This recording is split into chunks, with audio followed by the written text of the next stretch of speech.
एका रंगमंचावर एक नाट्याविष्कार चाललेला, एक अभिनेत्री आपल्या अलौकिक अभिनयानं समोरच्या रसिकांना मंत्रमुग्ध करून टाकत होती आणि तिच्या अभिनयात रसिक पुरते बुडालेले असतानाच अचानक ती अभिनेत्री चक्कर येऊन धाड दिशी स्टेजवर कोसळली. क्षणभर शांतता झाली.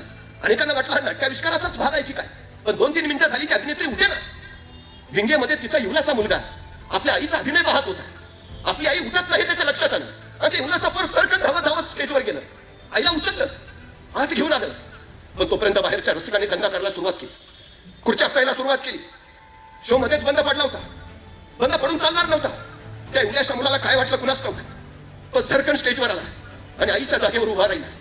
जसं जमेल तसं जे वाटेल ते लोकांपुढे सादर करू लागला.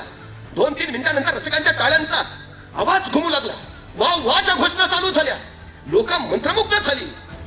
आपली आई आत व्यवस्थित असेल का ही वेदना काळजात दाबून तो रसिकांच्या चेहऱ्यावर हास्य फुलवत राहिला. मानवले जाणारे डोळे रसिकांना दिसणार नाहीत याची काळजी घेत त्यांच्या डोळ्यात मात्र आनंद लकाकत राहील याची काळजी घेत राहिला. कधी काही संपवतो आणि आईला जाऊन पाहतो असं त्याला झालं. उरातली सगळी वेदना दाबून ते पोर आपल्या आईचा अर्धवट राहिलेला प्रयोग पूर्ण करून आत गेलं.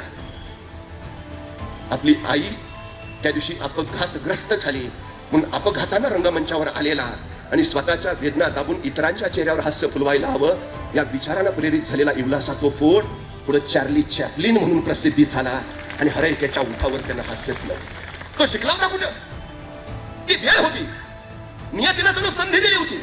त्याच्या आयुष्याचा मार्ग तिथून प्रशस्त झाला. तुमच्या वाटेत अशा कधी संधी येतील आणि तुम्ही तुमचा मार्ग राजमार्ग करू शकाल. सतत सावध असायला.